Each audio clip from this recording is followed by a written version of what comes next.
All right, my friends, and welcome back to the Irons United channel. I am Dan. I'm joined by Luke and Ant today, and we are here to preview the Crystal Palace game this coming weekend. Now, before we do that, we are going to talk about the big game from last night. We beat Spurs 3-2. What a fucking win, lads. I'm sure you will agree.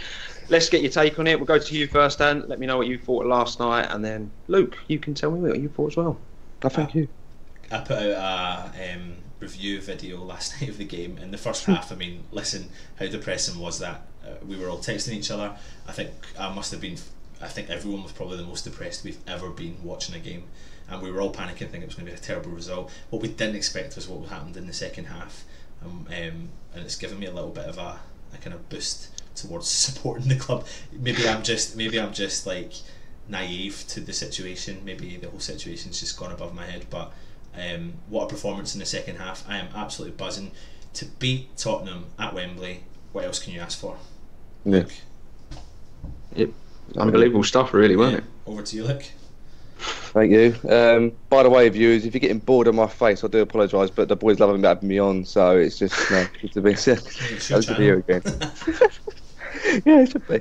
I'm going to die a West Ham related death if West Ham keep doing this to me, because last night was everything about West Ham encompassed. You know, the first half, you've gone from the Brighton game and it looked like they were just going through the motions again. And it went to 1-0 down. I thought, well, that's one of many. It's going to be 2, 3 or 4 before you know it. I don't think we pressed high enough, and I think it was just a case of, it looked to me like there's a few players that were trying to get things going, but in general we looked like we're just going to sit back and try and concede the least amount of goals possible. And when it went 2-0, unfortunately coming off Rice, I thought, well, that's just our luck tonight, and that's going to way it's going to go. But second half, I don't know, something must have been done at half time. Good team talk, Bilic, Noble, whoever it was, well done, because you got the gears going. And bloody hell, I mean, I couldn't even celebrate the goals. I was that in shock. It was just noises coming out of me when Ogbonna scored. So I'm just, to beat Spurs and go to work today. Just so the viewers know, we heard these noises. They are a bit disturbing. I will not give that to the viewers. They deserve better than that. But yeah, so thank you, West Ham, for giving me a bit of a nicer day at work today. Skipping your step. Yeah, a little bit. Yeah. Well, I at half time thought it was going to be 17-0 by the end to Spurs. That's how depressed I was. I was wrong. And lads, a little bit of stats here for you. That's the first time Pochettino has ever lost from 2-0 up since he's been at Tottenham. So there you go. Fuck off, Spurs. And Bilic has got a terrible record when we're behind, by the way. 46 games played. He's only come back from that from in a losing position 5 times before. So there you go. Wow. Unbelievable effort from the boys last night when you think about the record of both men. Look, what was the comment you made in the text messages? You described West Ham the most perfect way ever. Okay, right, basically, the only way I could think of it just popped in my head, to be honest with you, it was a spark moment. I basically said that West Ham were the most bipolar team going. Yeah. Which, it was the only thing I could think of, exactly what I was going through at that time, and that was the only description I came up with, and luckily people liked it, so yeah, it went down the treat. So true. We are, though. When I looked at these next 2 games after the Brighton one, I went, we'll beat Spurs. Obviously, when we was 2-0 down, I thought, fucking hell, I'm wrong. But I say we beat Spurs and then we'll lose to Palace. That's what I thought, because that's the sort of team we are. We beat the big boys, but when it come up against teams that are struggling or sort of on our level, not that Palace are, they're shit at the minute, but they'll beat us. And that's just how I look at it. We should be used to it by now. We should be used to it by now. Yeah. We should, but we're West Ham fans. We're probably the most in denial fans. It's one of them things. But we've got past Spurs, Arsenal in the next round. The Carabao Cup is #fixed. It's all over Twitter because I don't know if anyone's seen it. 2 hours it took to do the draw, but no one actually see it live, and none of the big boys are playing each other. But we've got Arsenal away. And that is, the big boys are playing each other. West Ham, Arsenal. Just get it right. Yeah. Like that. You know what I'm saying. I like that though. But I'm not scared of Arsenal anymore. I think that's a game we can win. What do you boys think? For me personally, I'm jumping in ahead of you there, Luke, mate, and bring it on. I do you know what? It's the League Cup. We've got nothing to lose. Quarterfinals. We've beat Tottenham at Wembley. Tottenham are, in theory, the kind of in-form side, with a lot of plaudits behind them, a lot of people saying that this team, that team. Arsenal are up and down at the moment in time, so It's the cup, anything can happen, and last night was a prime example of that. So yeah, bring it on. I don't care who we get now. Let's just do this and try and get our best chance to the final. What, 2 more games to the final? Yeah, something like that. Yeah. I'm saying absolutely fuck all. You feel Arsenal, mate? We should beat Brighton and lost to Spurs, and the complete opposite has happened. Yeah. So yeah, I mean, fair play to you, right? I'd love to have that optimism, but yeah, I hope we get the same result. But I'm not expecting much from the Arsenal game. Just hope we can get out of there with the same result. But yeah, I'm not saying too much. I actually felt really positive. I'd have much rather have drawn Arsenal than I would Bristol City or Bournemouth. I would. I'd have much rather drawn them. We turn up against the big boys. Yep. Arsenal are not what they were. Arsenal are not what they were. They're not a scary team anymore. They're not a team to be feared. They play some pretty stuff, but you know, Troy Deeney, we only have to listen to him the other week. He said, went up for that header, and he went, yeah, they don't want this. If we can do that, then we'll have them. And I quite like that draw, even if it is fixed. Anyway, enough of the Carabao Cup. It was a great night, and it's left us all in a positive mood. Crystal Palace are the opposition this weekend, and I guess really we should talk about Palace if we have to. They're not having the best of seasons, are they, lads? But this is the sort of game we'd go and lose, wouldn't we? Because that's West Ham. I mean, past couple of seasons we've had some decent results from there. Yeah, they're not on form, but then we can't always say that they're good. I mean, they beat Chelsea. What was it, 2-1 a couple of weeks ago? Yeah, and they were better than them as well on the day. They were better than them. And up until that game, they hadn't scored a goal in the Premier League. I think, is that right? And hadn't got a point. Yeah. So the first game to win was against Chelsea, and I don't even know if that was at home or away. I can't even remember, to be honest. Yeah, it was at home. And what I do know is it was Roy Hodgson's back in the league. Put the bar now. Yeah, good for us. And he's got a really lethal player, in my opinion, is Zaha, and he's one to watch for me. Like it doesn't matter if Crystal Palace are up or down. He can create something from nothing. People call him the poor man's Ronaldo, but do you know what? When he's on form, he's lightning, and he'll get balls into the box. And if you get that ball into the box, as we know as West Ham fans, and you feed, well, we don't know this, but if you feed your top striker, in theory they should score, and whoever's going to be in that box, and they're going to be up for this game. I mean, they've just come off a terrible midweek defeat in the league. Yeah, I think if there's one thing we can say is pace is scary. Yeah. Where our defence is concerned, especially if someone like fucking Font comes back in. You know, my nan moves faster than him. He's awful. So you know, the thing is, we're going to talk about team selection shortly. Me personally, I would stick with that formation from last night, and there'd literally be a couple of changes. Nothing big, nothing drastic. So I actually thought we did well last night. And Palace team that are struggling, there was a lot of passion in that team in that second half. I don't think we could ask for, you know, much worse. Why would you make drastic changes? You know, bringing players like Arnautovic back in, who was lazy, it was dog shit against Brighton. You know, and then bringing, you know, I don't know, a Font back in, you know, in defence when you've just had Rice, who was excellent last night.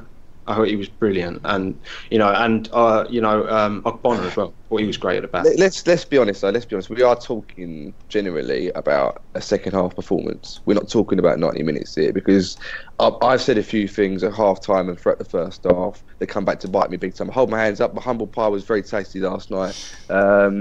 It was one of them where it came on from Brighton. I wasn't expecting much, and it was proving me right in the first half, because I thought, well, the players ain't really doing much more than I thought they would do.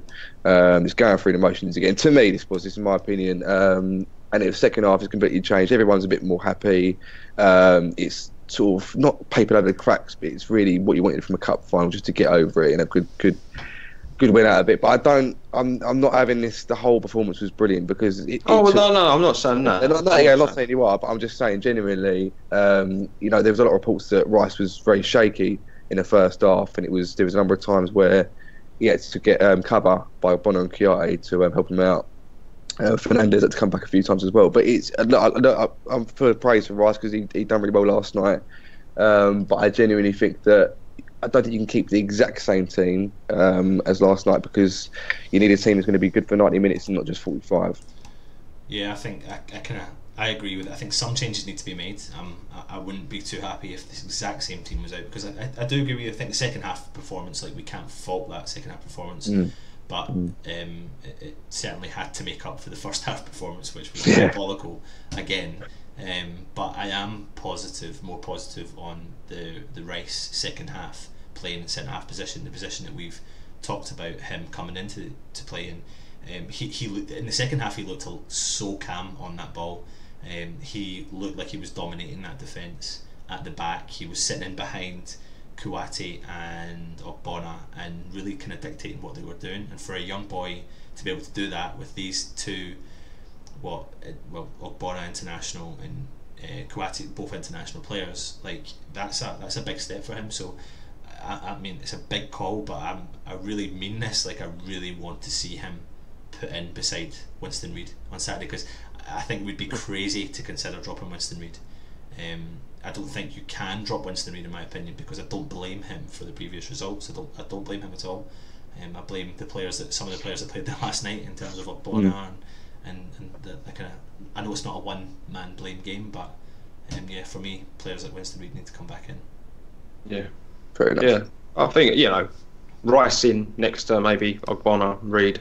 I think that'd be a tasty little three against Palace. I'd like to see that. I'd like to see the same formation though, because this game against Palace is a must.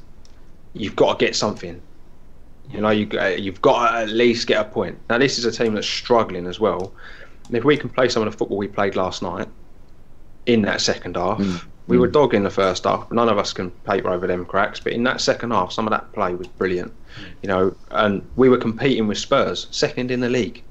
And I know that's not Spurs' first team, but Spurs' second team's good. That's a good football team. This is what I had a really good conversation today. Like, how many players did Spurs actually drop? Really? I know Ericsson and Kane were the big absentees, but other than that, Ali played. Yeah. Rhodes was back. Yeah. That was a good team. World was at the back. That was a good football team out there last night. And then you reference, how many players did West Ham drop? Weren't it 9? Yeah, about 9.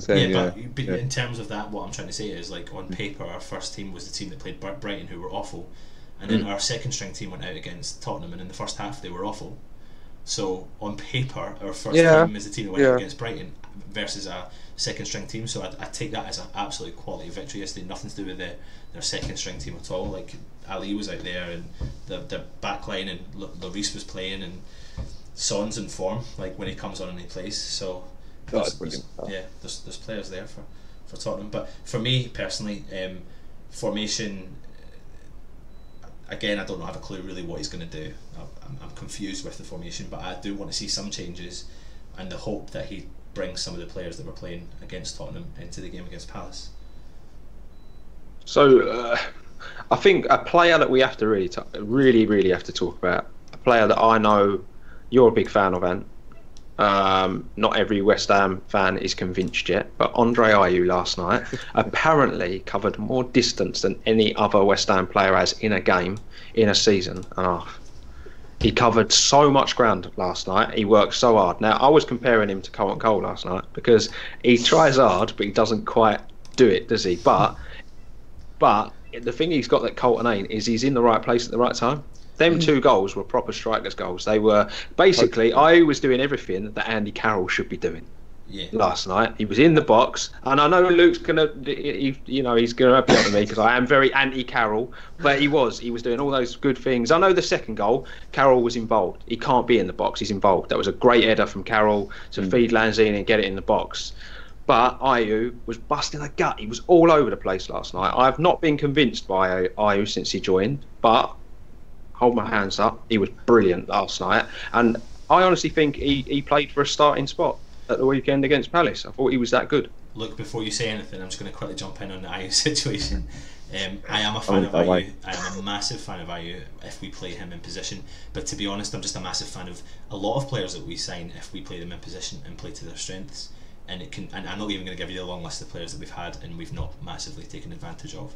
But with Ayew himself, he must have seen that team sheet last night. He used the opportunity to, like you said, Dan, proved to the fans that this is what I've been brought for. He's in the position he wants to play for. I've seen some comments saying he was a man possessed. He was a man possessed. He was chasing back. Brilliant. He was doing absolutely everything. And yeah, he's in the right place at the right time. And when he plays in his position, his stats read really well. I mean, I don't know how many games he's actually started. He's scored, been involved in the last, well, a majority. He's scored about, like, I think 10 goals. 9 or 10 goals. Yeah, I was reading that. 10 or 5. So it's like 5 assists or 5 goals. Yeah, since he signed, he's been involved in more goals than any other West Ham player or something. Yeah, and for me, those stats really read well. And I think, do you know what? The biggest issue with our club and the biggest issue with most football teams these days is don't give players a run of games in their position, and that's the biggest problem I've got. So if he was to play next week and play in the left wing, it completely defeats the purpose, like he did when he played at Swansea and everyone went against him. Well, he's not a left winger. And yeah, he's a professional footballer, he should be able to control the ball, but he isn't a left winger, so I can kind of give him a bit of leeway with that. But against Brighton, he came on, didn't he? Yeah, he came on second half. And he'd done alright, like he did do alright. I didn't have a massive problem with bad pass, but that was about it. Yeah. The thing you can't take away from him is he does chase the ball down. He actually puts in a shift. Yeah. He actually last night he was insane, the amount of effort he put in. Yeah. He was brilliant last night. You know, I haven't been convinced, but last night I put my hands up. That was a great performance. I think West Ham I've always grown up with West Ham. The way the supporters appreciate a player is the fact that he puts 110% effort in every game he plays, and I've not seen one game where his effort hasn't been there. The other thing that I watched last night, you just said Carlton Cole there, and you've just saying Andy Carroll as well, and obviously the Carlton Cole was a bit of a joke thing, whatever, but AU scored goals last night that Hernandez has made a career out of, which is a poacher's goal, which is you've got to be right there at the right time, you're getting the service. Now, last night, the only time when he really got service was for Lanzini. It was a second goal for Lanzini, passing it in. Otherwise, it was just a rebound from a Fernandes shot. I know the first goal was a bit of an open goal and whatever, but generally, that is what we've paid 15 million for Hernandez to do. Now, Ayew ran his socks off last night, fair play, but you've still got to stick in the back of the net when it comes to it, and he did that last night. He's literally missed. Look, the goals that Ayew scored have been fairly easy to score goals. Yeah. He missed the double chance against Liverpool last season. He's been absolutely slated for it, and people will seem to remember that more than the goals he actually scored. I personally had no problem with Ayew. I don't think he's as particularly good as he was when he was at Swansea. I thought I was really over the moon when we signed him from Swansea, because I thought, so we're getting a real player here. I really liked him there. But he can't. His legs have gone, especially when he hasn't got confidence. So you can't put him out on the wing because he's never better deliver a crossing. He's never going to sprint past 2 or 3 players like Lanzini can and whatever. He's just a poacher now. And last night he couldn't done any more than he'd done, and he got us out of a rut with the goals. And when Hernandez ain't about, obviously Ayew can score as well. So the interesting thing is you've touched on Hernandez there. And obviously, I think, Jesus Christ, wow. There's a ghost in the house. Yeah, the interesting thing is you've touched on Hernandez there, and we're probably going to come to Hernandez at some point. We're going to be talking about team selection. Hernandez, see, I've got a theory about him. Now, he's played in big teams, right? He's played for teams, Man United, Real Madrid, Leverkusen, right? He has never had to do the dirty work, right? And now that he has, that's why he's struggling, right? Yes. A player like Ayew he's played for your Marseilles when they were struggling. He's played for Swansea's middle of the road team. Like, he's played for teams where you have to put in a shift and a graft, and that's why he was effective last night. And had Hernandez been on the pitch, I don't think we'd be sitting here saying we're in the quarterfinals. Trust me. Face, yes, I saw a clip of the camera. Yeah, I see that. Exactly, he's shaking his head again as if I don't know what the fuck he's doing, what Bilic is doing, or whatever. But same again from Hernandez. I tell you what, though, like I get the point, but for me, like, I don't really want Hernandez to do the dirty work, and I know we are a team that we're West Ham at the end of the day. I get that, but we've bought Hernandez to come in and do one job, and I do actually think that he probably would have been on the end of some of those chances, because I'd love to see the stats of in the second half the amount of times we put that ball in that box or we fed that ball through to the strikers. And what I noticed about Ayew was he was running so much, doing all the donkey work, that Carroll didn't do the donkey work that he's usually doing. But I'm happy that Carroll wasn't doing the donkey work, and therefore people are slagging Carroll off for walking about up the top of the field. But what happened was Carroll doing what he was doing was effective because he did create one of the goals. When was he up the top? Well, I know there was a couple of times he came back and done that, but do you know what? He was so effective when he created the goal. There was a couple of times that he grabbed the ball, he looked around and he done what he's there to do: shield the ball and pass on and bring up the players up front. He was great for the second goal. Yeah, there was more. Semi-assist. There was more. I would say there was more than that from Carroll, to be honest. And I am keen. Like, I'm keen to see Carroll stay in the team. Yeah, for me, he's turned into a slight scapegoat in a minute, Carroll, and I'm not really sure where it's come from. But he's an impact player. He's an impact player. I can't agree, but there you go. Okay, we'll agree to disagree with that. He's an impact player. I just think I think when he plays, teams panic. They do. Yeah, I think sometimes we react and try and play the long ball. But if you've got players like potentially Ayew and Hernandez in the team, like, I'm really intrigued to know how we can fit Ayew into that setup. I don't know how, but if you play Carroll, then you play him in the hole, right? And you don't play Hernandez. Hernandez and Carroll ain't going to play together. It ain't gonna work. I know we're all sitting here and we're like, really want it to work, but it ain't going to work. But why would it not work? Right? It just won't, because Hernandez hasn't got it in him to do that dirty work. But I don't. That's the thing. That's always the thing. Carroll, I don't want him to do that dirty work. Carroll, the thing is, you've got a player like, this is what you've got to look at from last night. You've got a player like Ayew who will run around, right? He's putting pressure on the ball. Hernandez ain't going to do that. He ain't going to pressure, run his socks off. And I know we didn't spend £16 million on Hernandez to do that. We spent that money on him to be in the box in that 6-yard area, sticking it in the back of the net. But we're a team at the moment that are struggling. Yeah. We're not the team of a couple of years ago, last season at Boleyn, where we were creating chance after chance after chance, where we had someone like Payet sticking balls in the box. We had Creswell in form, whipping them in. We ain't got that. We ain't got that at the moment. We ain't had that for a season and a half, right? We're a struggling football team now. So we're now in a position where we need players that are going to fight, going to grind, put pressure on the ball, force mistakes. And then when you force that mistake, then there's more space. But this is where sorry, I can call it.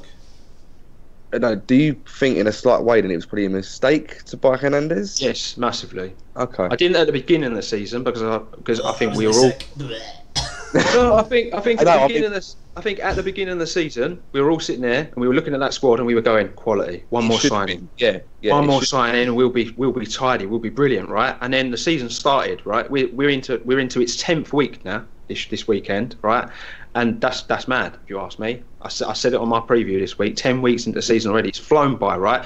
After 10 games, you should really start to be getting a feel for what your football team is going to do, right? And I think as West Ham fans, the three of us will be very honest with each other, and all the other fans that are watching this will sit there and go, we're a team that will be lucky to finish quite high up in the bottom half of that table. There's a lot of teams that we did not expect to be doing as well as they're doing this season, and I can see a few of those teams being quite consistent and carrying it on. Watford are one to mention.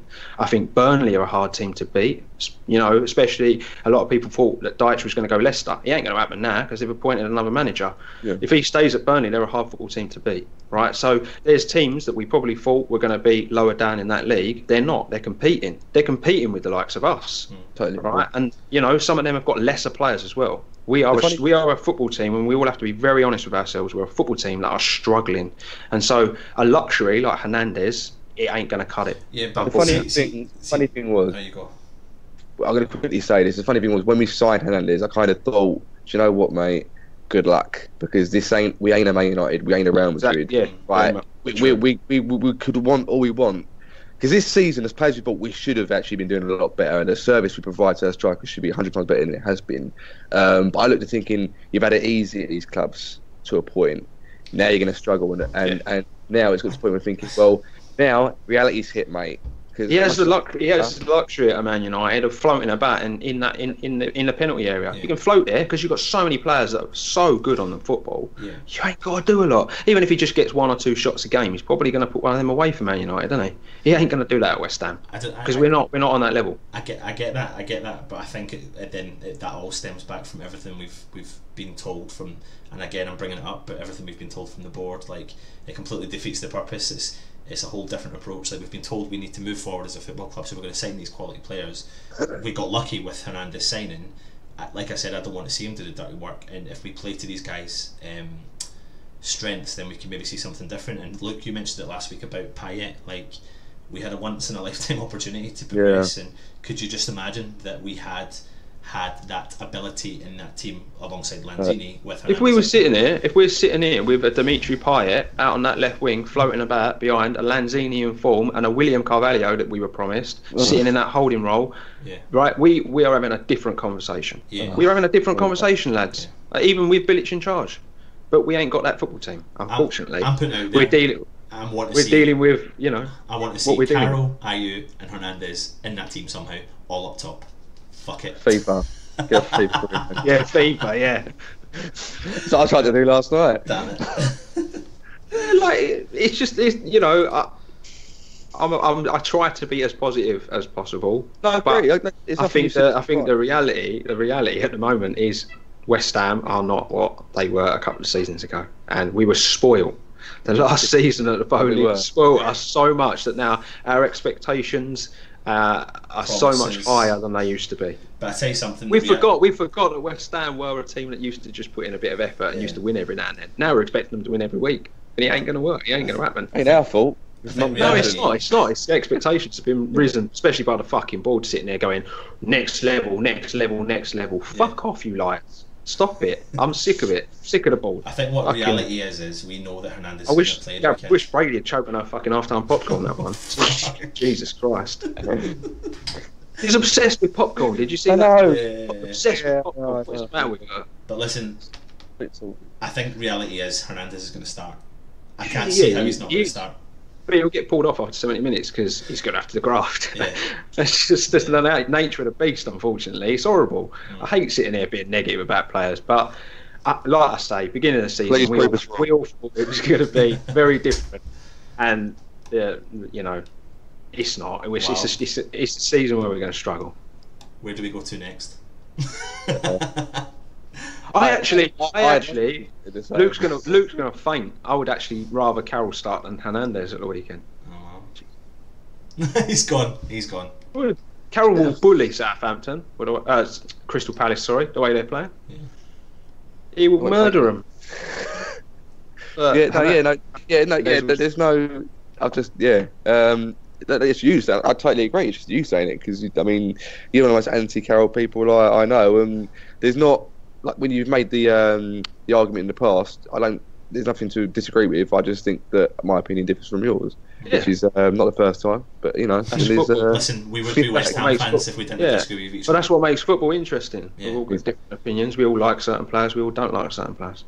It makes it more interesting that we're West Ham fans. Yeah. We all disagree with each other. Right, moving on. What are we on to next then, Dan? We are now going to be talking about. Well, we've sort of been talking about it, but we might as well go starting 11, lads. You know, I think we don't need to talk about Palace. They're not. We could just sit here and go.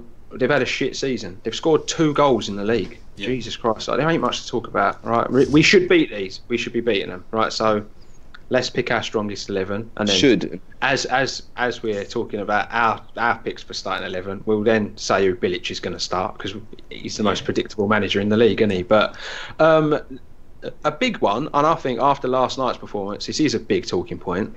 Adrian or Joe Hart? For me, Adrian all day long. Yeah, that's it. Yeah. Did you see the save from Ali's header? Oh, that goes in. That's it. Game over. We have to sit Gordon Banks. That's a brilliant save. And when the third goal went in, did you see him? He shifted.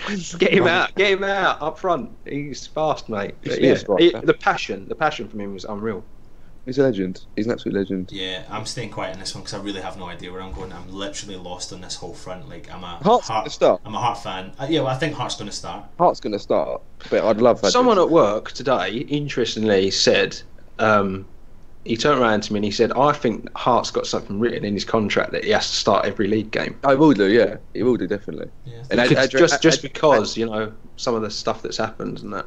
But I don't think he's done massively too much wrong. I just think it's maybe a case of everyone wants more, and maybe last night we've seen the passion from Adrian. He's been at the club longer. He's talking a lot more than we've seen. Do you know what? Most goalkeepers are only as good as the defence in front of them. Yeah, you've got a few like your De Gea's who are just mental, but you know most goalkeepers are as good as what they've got in front of them, and our defence has been shit. So I don't think we can blame Hart too much for some of the goals that have gone past him. There's a couple where his positioning's been a bit shit, but you know. he needs to get on the weights as well. That one at Brighton, he needs to keep that out, doesn't he? But Yeah. I think he does. I think he keeps that out. But yeah, I can't criticise his performances. Like I say, I think the defence has let him down a bit. But it's just last night it was the passion of Adrian, and I think we need that in a minute. I do. I think. Did you see how disappointed he was when that second goal went in? Yeah. Punching the floor, like, come on, lads, sort yourselves out. You could see it. He was irate.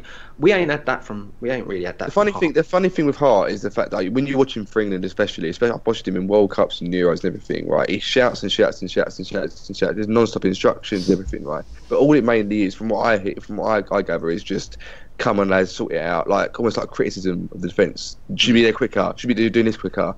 And then half an hour later, he could just catch the ball and split it in the net or make a mistake, which he has done for England in the past. I can't comment so much for Man City because I don't really watch Man City games at all, obviously. But the thing with Adrian is that he's a bit of a Calamity James at time. He has the odd mistake in him, mainly either because he's trying to show off or whatever, or he's just genuinely too erratic with either his attempts to say something or not. I was not a massive fan of getting Hart on loan in the first place, purely because I think he's a bit overrated.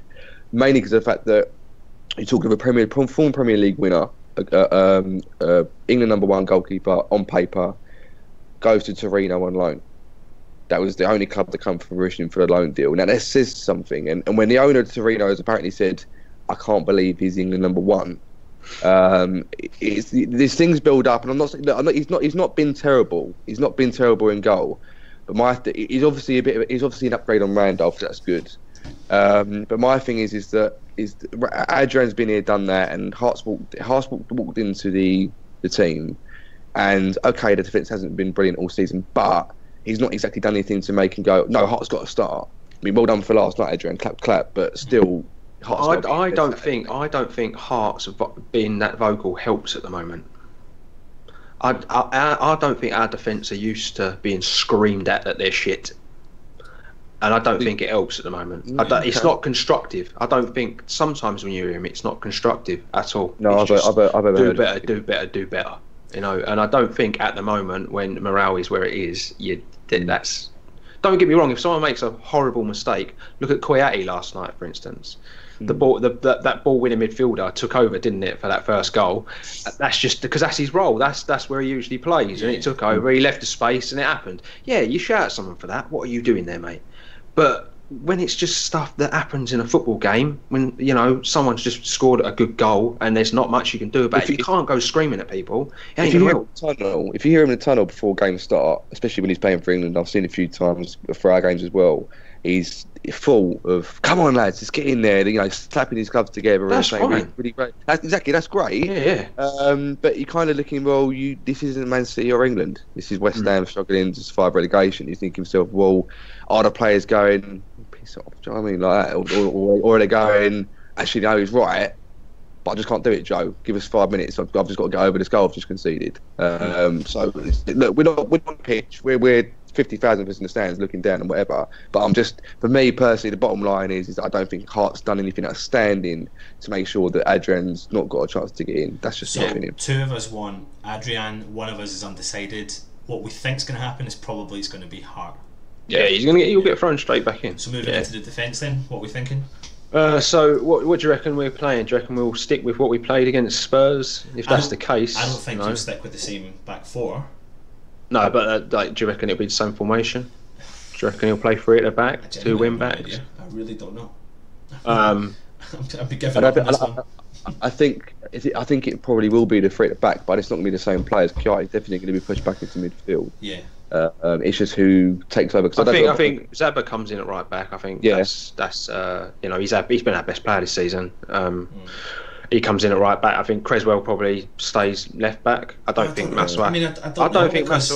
I don't think Masuaku did enough against Brighton. He didn't, but he did play in a back 4, and if he but then no one did change the formation. No one did. We can't sit here and have a go at Masuaku for what he did at Brighton because nobody turned up. But guys, we need to remember that Masuaku played in a back 4, and he's not a defender. We weren't calling for that. So if he plays in a wing back position with a little bit of support, things can change, and that's what changed when he came on against. He wasn't helped with at Brighton with Arnautovic anyway. To be fair, he was nowhere to be seen at any time.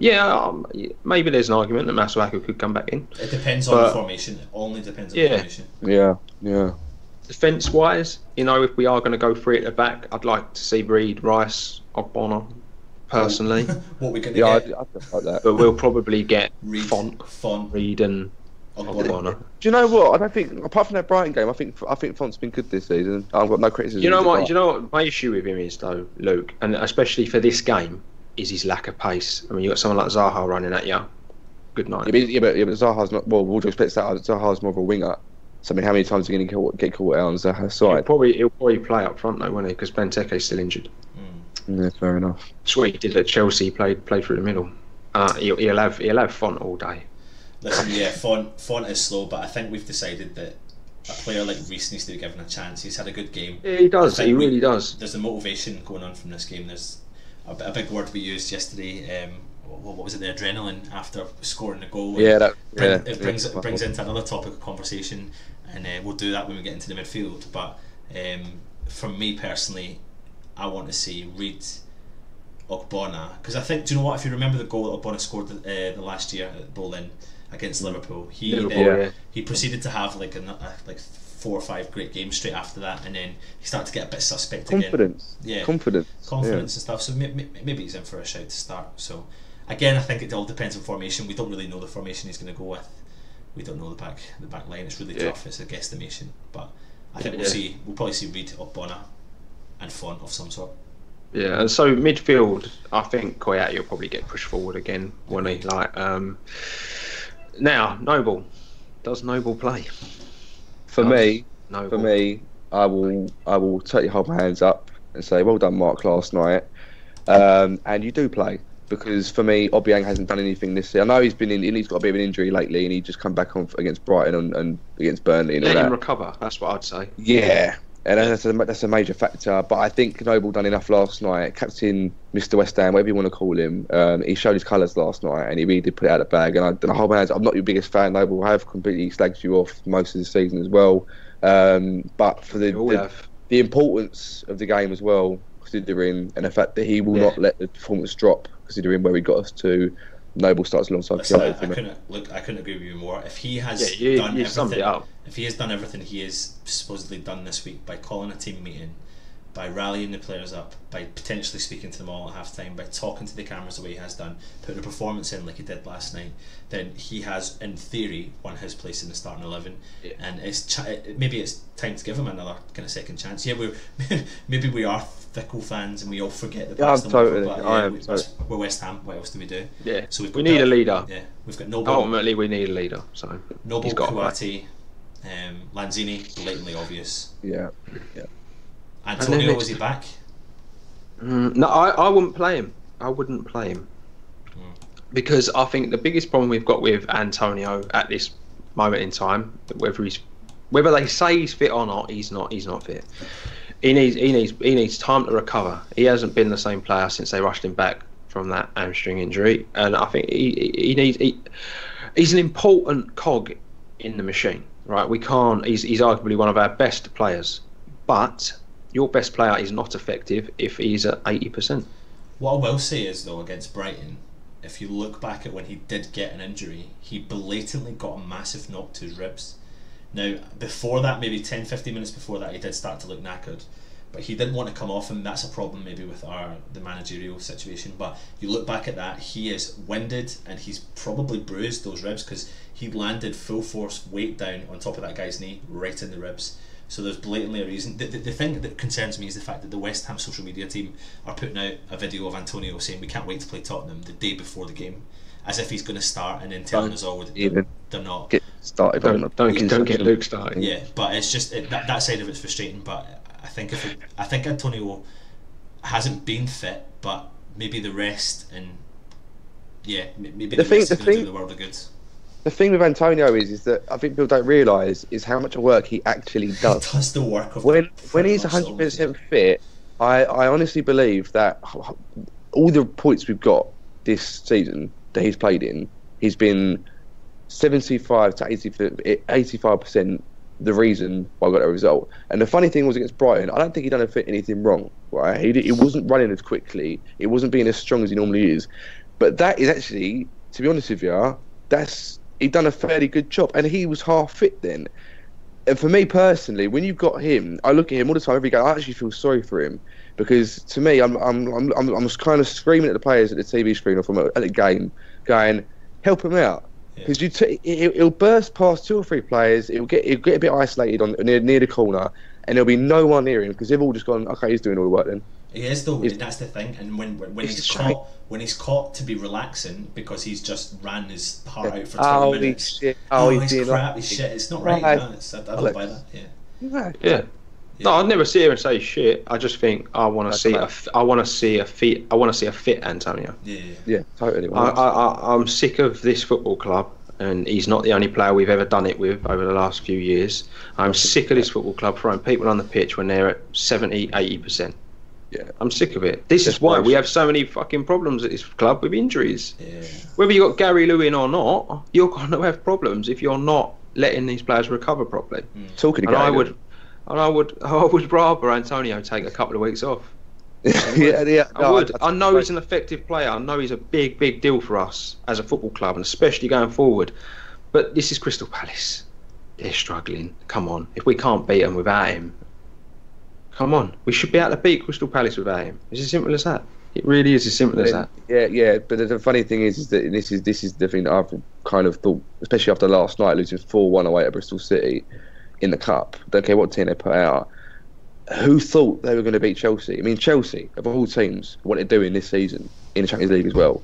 And you look at you go, well, okay, they're crap, but they pulled it out of the bag against Chelsea. They had some motivation. That's all they've done all season, though, Luke. But that's the one thing they needed. And if we go there going, yeah, you're crap, but we got to beat it to get some points. If they'd have beat Chelsea, right? Sorry to cut you off, but if they'd have beat Chelsea and then went on to beat Newcastle, yeah, I'd be with you. They didn't. They fucked it up. I'm not saying you're wrong. Chelsea got played off the park by Newcastle, mate. That's woeful. That's awful. That is woeful, though. That's not. You've built no momentum there. You've just got one good result. The fans are all like, "Yeah, great, we've turned the corner," and then they're all sitting there the next week. It's very much like us, going, "Fuck, what did we do last week?" And then we get beat by Newcastle. I'm confident that a few guys, changes. We've not got long left for this video, so we kind of need to move on with the rest of the team. But one couple of players, just to quickly throw them in there. Arnautovic, lazy. Is he going to get a chance back in the team or not for this week? No. No. I don't think he deserves it, but I don't. You fear that he's going to start? No, I've said my piece on Arnautovic being lazy anyway. I'd give him back to Stoke for a packet of crisps. I would. He was. I'm saying no more regarding. We've discussed all the midfield. I think the biggest key message is, again, for the 5th or 6th week in a row, we don't know what formation we're going to play. We don't know who we're going to start with. That's the concerning part of West Ham, because we can't really set up and we can't get consistency, and that's the biggest thing that concerns me. But hopefully the motivation we can take into the next game after the second half against Tottenham is something that we can do moving forward. Literally, we have 3 minutes left, but one point I want to make, and we were talking about this last night, a lot of people have been going on about fitness levels at the club. I don't buy that anymore. I really don't buy that anymore. I know we were saying last night that when we scored the goal, we played upon adrenaline, but then after we scored the second goal, we can play upon adrenaline. Adrenaline runs out after a certain amount of time, and when those players are fit enough, there are players there that are fit enough, it's just they don't know what they're doing, in my opinion. There's a team of 11 players, they don't have formations right, they're playing inconsistently in the wrong positions, and I really don't put it down to fitness levels. Maybe some players, maybe players like Antonio, like you were saying, Dan, but those players are professional footballers. You look at Ayew's work rate, he was certainly fit for the whole game. You look at Obiang's work rate every single game he plays in, he just makes maybe the odd bad pass, he's fit every single game. Winston Reid has never had any pace, but he reads the game, he's fit. All these players, in my opinion, are really fit, and Mark Noble was on the park, he was fit. Like, I'm not saying it's you, it's just in general, a lot of people are I totally agree regarding the fitness thing. I mean, your adrenaline, but adrenaline has that extra buzz. Of course it does. Of course it does. Look, if there's a fat bloke walking down the high street, he sees Greggs is about to close, he's going to run for that last sausage roll. He's going to get it. That's what I'm saying. That's what we're talking about. That's adrenaline. Yeah, but that's adrenaline for about a couple of minutes. Then I'd run for that last sausage roll. You're talking about 45 minutes. You know what I mean? Like, that second half just wasn't solely, in my opinion, wasn't solely on I don't think it's fitness. I think it's a lack of effort. Yeah, that's where I'm putting it to. Last night they showed a bit more, and so they proved that they are a lot fitter than we've probably given them credit for. Yeah, and there's a lot of talk about people saying they're doing second sessions, third sessions, all behind the They should be. back. But they should be, and players do that. Players have historically done that. Look at Di Canio. Di Canio was always known to be sitting behind when all the players go home and putting in extra sessions with other players. It's historically been done. Bobby Moore done it. Everyone's doing it. So I don't fear that side of things. I did see a little bit of unity last night between the squad and Bilic. Don't know if you guys saw that, but yeah, a little. I saw Bilic giving a bit. I saw Bilic giving a bit more to the players when he coming off, especially Fernandes and all that. I can't really go. I've already called Bilic out, so I can't go back on that. Dan's obviously doing his own little thing. So. That was Bilic last night. Basically, Bilic, he summed his West Ham career up, didn't he? When the second goal went in and he was giving it all this, and it was like, what, you don't know how that happened, or you don't know what you're doing, or what? But no, any of us? I think even I was confused that he scored. Bilic is that geezer that like you don't want to dislike. Yeah, I love him. Totally. I love him, but the other half of me is like, oh, your time's up. But last night he proved that he can get the team going. So who knows? Who knows? We're as fucking clueless as he is at the moment about what he's doing. But I guess we ain't got long left, so we should just finish with our predictions, boys. Can we just say one thing? I really, if anyone is watching this and knows why or has seen a room or whatever, one person that didn't seem to be very happy about our victory last night was David Sullivan, who, when Sky cameras panned to the director's box, he was seen to not be clapping, not be saying well done, not just smiling on his face. He was legging it out of the stadium. He had to get back to his pot of gold, Luke. He had to get back to his social media team to put a post today to say, well done for winning, buy a West Ham shirt.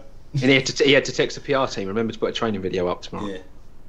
I could have got that wrong, by the way. I could have got that wrong. That might be wrong, but I'm just saying that's what I saw and that's what I've heard. Yeah. Do you know what? I don't put anything past them anymore. I don't either. So score predictions, boys. I'm not going to talk about the board. We've got 5 minutes. We'll be here for another hour. So yeah, score predictions for Crystal Palace. Lukey boy, I'm going to come to you first. Well, shut up, Anton. We'll get a short straw, mate. Look, I said Tottenham 4-1 last night. I'd hold my hands up. I'm not a true fan last night. That was ridiculous. I'm going to go for 3-2 like last night. I'm going to go for 3-2. Cool, big game. Big game. What about you, Ant? I'm going 3-1 West Ham. I was always fucking 3-1 with you, innit? Yeah, but I need to stay positive, mate. And it's that was a 3-1. At least I predict West Ham will win. Yeah, do it. Both teams West Ham. Fair enough. But yeah, I think it's going to be. I think we'll always concede just now, and I think we might hopefully play with. Please play with the momentum we had. Please play with the positivity you had. Adrenaline we had. The fitness levels we've got. Just go out there, perform West Ham, because oh my god, we need this. We need this. So I'm going for a 3-1 win. Dan? Last night I went 17-0 to Spurs. So I'm going to go 5-0 Crystal Palace. On a serious note, I'm going to go with a 2-1. They will score. Of course they will, because it's West Ham. But we're good enough. If we can carry that momentum into this game, we win, we score a goal, and Carroll will probably get his first of the season, and Luke can Snapchat me saying, you're a cunt, Carroll's really good. So yeah, that's what I think. Listen, we've done our predictions, we've done all this for the game. I just want to touch on a few things quickly, just to let you know, guys, we're going to be running a competition over the next couple of weeks in preparation for Christmas to win the West Ham third strip signed by the full squad. Lab. Decent. Thank you to our partners at Umbro. So there's going to be a competition coming up, so please keep your eyes on the channel. Make sure you subscribe to our channel with the description below. Make sure you follow us on Twitter, like our page on Facebook, and also follow our partners, Umbro, as well. We'll put all the links in below. Dan, make sure you follow Dan's channel, subscribe to Dan's channel, Fan Dan Goals. See, I've got that right hooked up. He's doing some really cool stuff, cool content, so make sure you head over there. And yeah, all our descriptions of our Twitter feeds and everything will be in below. So guys, anything else before we go? No, I'm all good. I'm all good. I'm all adrenaline down. Yeah, I'm all done. Right guys, thanks for watching. Subscribe.